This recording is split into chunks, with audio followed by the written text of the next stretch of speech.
வணக்கம் ஃப்ரெண்ட்ஸ், நான் Kalai. Welcome to my channel. இன்றைக்கி இந்த வீடியோவில் பார்த்தீங்க அப்படின்னா, பேண்ட் பேக்கெட்டில் நீங்கள் நார்மலாக ஸ்டிச் பண்ணுற பேண்ட்டாக இருந்தாலும் சரி, இல்லை செமி பட்டியாலா எந்த டைப் பேண்ட்டாக இருந்தாலும் சரி, எப்படி வந்து பேண்ட்டில் பேக்கெட் வைக்கிறது அப்படிங்கிறது தான் இந்த வீடியோவில் நம்ம பார்க்க போகிறோம்.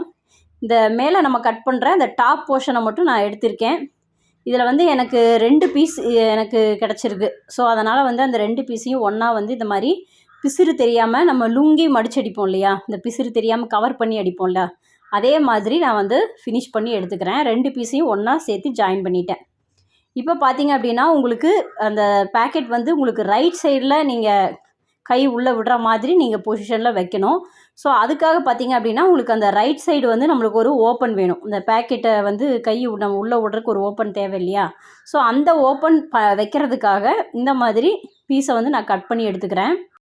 இந்த மெத்தடு பார்த்திங்க அப்படின்னா, நீங்கள் ஆல்ரெடி ஸ்டிச் பண்ணியிருக்கிற பேண்ட்டில் கூட நீங்கள் ட்ரை பண்ணி ஈஸியாக வந்து வச்சுக்கலாம். இப்போது ஓப்பனுக்காக பார்த்திங்க அப்படின்னா, நம்மளுக்கு அந்த பேக்கெட் ஓப்பனுக்காக ஒரு 6 இன்ச் அளவுக்கு கேப் விடுறேன். மேலே இருந்து ஒரு 2.5 இன்ச்சு, அதே மாதிரி 6 இன்ச்சு சென்டரில் கேப் விட்டு, இந்த மாதிரி மேலே அந்த 2.5 இன்ச்சையும் க்ளோஸ் பண்ணிக்கோங்க. கீழே பார்த்திங்க அப்படின்னா ஒரு 1 இன்ச் அளவுக்கு இருக்குது. ஸோ அந்த இடத்தையும் நீங்கள் க்ளோஸ் பண்ணிக்கோங்க. சென்டரில் மட்டும் ஒரு 6 இன்ச்சு கேப் விட்டுக்கோங்க. இப்போ இதை வந்து ஓப்பன் பண்ணி வச்சுட்டு, 2 பிசிறு நம்மளுக்கு இருக்கும் இல்லையா, ஸோ அதை வந்து தனித்தனியாக நீங்கள் பிசிறு தெரியாமல் இந்த மாதிரி ஃபோல்டு பண்ணி அடிச்சுக்கோங்க. ஸோ பேண்ட்டை பொறுத்த வரைக்கும் நம்ம எல்லா இடத்துலையும் எந்த அளவுக்கு முடியுமோ அந்த அளவுக்கு பிசிறு எல்லாத்தையும் கவர் பண்ணிடணும். முடிஞ்ச அளவுக்கு நம்ம ஓவர்லாக் போட முடியாத ஒரு சில இடங்கள்லாம் இருக்கும், அங்கே எல்லாமே நீங்கள் இந்த மாதிரி பிசிறு தெரியாமல் கவர் பண்ணி ஃபோல்டு பண்ணி அடிச்சிருங்க. இப்போ பாருங்கள், இதுதான் ரைட் சைடு. உங்கள் கை இந்த அளவுக்கு உள்ளே போகிற அளவுக்கு நீங்கள் ஒரு ஹோல்ஸ் மாதிரி ரெடி பண்ணிக்கோங்க. ரைட் சைடு ராங் சைடை வந்து மார்க் பண்ணி டிக் பண்ணி வச்சுக்கோங்க. இப்போ இந்த பேக்கெட் வைக்கிறதுக்கான அந்த பகுதி அகலம் வந்து ஒரு 7.5 இன்ச் எடுத்திருக்கேன். லென்த்து வந்து நம்மளுக்கு ஒரு 20 இன்ச்சு தேவை. பட் எனக்கு 2 தனித்தனி பிட்டு பீஸ் தான் இருக்குது. ஸோ அதனால் 2ஐயும் ஒன்றா ஜாயின் பண்ணிவிட்டு பிசிறு தெரியாமல் மறுபடியும் அந்த ஜாயிண்ட்டை வந்து நான் கவர் பண்ணி அடிச்சுக்கிறேன். இதுக்கப்புறம் தேவையான அளவுக்கு கிளாத்தை மட்டும் வச்சுட்டு மிச்சத்தை நம்ம கட் பண்ணி எடுத்துக்கலாம்.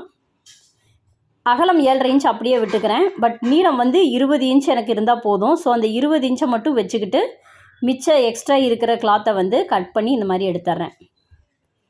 இதுக்கப்புறமா நம்ம இதை வந்து இந்த வீடியோவில் காமிச்சிருக்கிற மாதிரி நீங்கள் ஃபோல்டு பண்ணிவிட்டு மேலே இருந்து ஒரு 7 இன்ச் அளவுக்கு மார்க் பண்ணிவிட்டு அந்த அளவுக்கு இந்த மாதிரி மடிச்சடிச்சுக்கோங்க. மடிச்சடிக்க வேண்டாம், நீங்கள் வந்து ஸ்டிச் பண்ணிக்கோங்க. 1/2 இன்ச் அளவுக்கு ஸ்டிச் பண்ணிவிட்டு வந்துட்டு ஒரு 1/2 இன்ச் அளவுக்கு விட்டுட்டு நீங்கள் ஸ்டிச் பண்ணணும். 1/2 இன்ச் அளவுக்கு நீங்கள் ஸ்டிச் பண்ணிகிட்டே வந்துட்டு ஒரு 1/2 இன்ச்சை வந்து விட்டுறணும். அந்த கரெக்டாக நம்ம அந்த ஃபோல்டு பண்ணியிருக்கோம் இல்லையா, அந்த இடத்துல நீங்கள் ஃபுல்லாக வந்து அடிச்சிடாமல் ஒரு 1/2 இன்ச்சை மட்டும் விட்டுருங்க. இந்த 1/2 இன்ச் பகுதி வந்து நம்மளுக்கு அந்த பேண்ட்டினுடைய அந்த டாப் போர்ஷனோட அட்டாச் பண்ணுறதுக்கு தேவைப்படும். ஸோ இதை வந்து நான் ரிவர்ஸ் பண்ணி எடுத்துருங்க. அந்த உள்ளே இருக்கிற அந்த கார்னர்ஸ் எல்லாம் நல்லா ஏதாவது ஒரு ஷார்ப்பான ஏதாவது ஒரு பொருள் வச்சு இல்லை கையிலேயே கூட நல்லா நீட்டாக திருப்பி விட்டுக்கோங்க. பாருங்கள், அந்த 1/2 இன்ச் வந்து நம்மளுக்கு ஸ்டிச் பண்ணாமல் இருக்குது. இப்போ நீங்கள் அந்த மேலே டாப் போர்ஷன் எடுத்துகிட்டு உங்களுக்கு ரைட் சைடில் முன்பகுதியில் வர்ற மாதிரி நீங்கள் இதனுடைய இந்த ரெடி பண்ணி வச்சுருக்கிற இந்த பேண்ட் போர்ஷனை வீடியோவில் காமிச்சிருக்கிற மாதிரி வச்சுட்டு கீழே நீங்கள் அதாவது அந்த ப்ளீட்டு வைக்கிற கால் பகுதி இருக்கு இல்லையா, கால் பகுதியையும் டாப் போர்ஷனையும் ஒன்றா ஜாயின் பண்ணுவீங்க இல்லையா, அந்த இடத்துல இந்த மாதிரி அந்த 1/2 இன்ச்சு நம்ம விட்டு ஸ்டிச் பண்ணோம் இல்லையா, அந்த பகுதியை வச்சு நீங்கள் ஸ்டிச் பண்ணி எடுத்துக்கோங்க. ஸ்டிச் பண்ணதுக்கப்புறம் பார்த்திங்க அப்படின்னா இந்த மாதிரி நம்மளுக்கு இருக்கும். ஸோ இப்போ வந்து அந்த பிசிறை வந்து கவர் பண்ணி கரெக்டாக அந்த ஹோல்ஸ் எங்கே இருக்கோ அந்த இடத்துல வர மாதிரி அந்த ஹோல்ஸை வந்து கவர் பண்ணிடணும். இது உள்பக்கம் பார்த்திங்கன்னா ஹோல்ஸ் கவராக இருக்கும், ஆனால் வெளிப்பக்கம் பார்த்திங்கன்னா நம்மளுக்கு கேப் இருக்கும், நம்ம கை உள்ளே விடுற மாதிரி கேப் இருக்கும். ஸோ பிசிறு எல்லாத்தையுமே நீட்டாக கவர் பண்ணி அடிச்சிருங்க. ரொம்ப ரொம்ப ஈஸியாக தெளிவாக சொல்லியிருக்கேன்னு நினைக்கிறேன். நான் சொல்லியிருக்கிறத விட நீங்கள் அதை கண்ணில் பார்க்கும்போதே உங்களுக்கு தெளிவாக நான் எந்த மாதிரி அடிச்சிருக்கேன் அப்படிங்கிறது உங்களுக்கு புரிஞ்சிருக்குன்னு நினைக்கிறேன். எல்லா பகுதியிலையும் பிசிறு தெரியாமல் கவர் பண்ணி ஃபுல்லாக அடிச்சுட்டு வந்துடுங்க.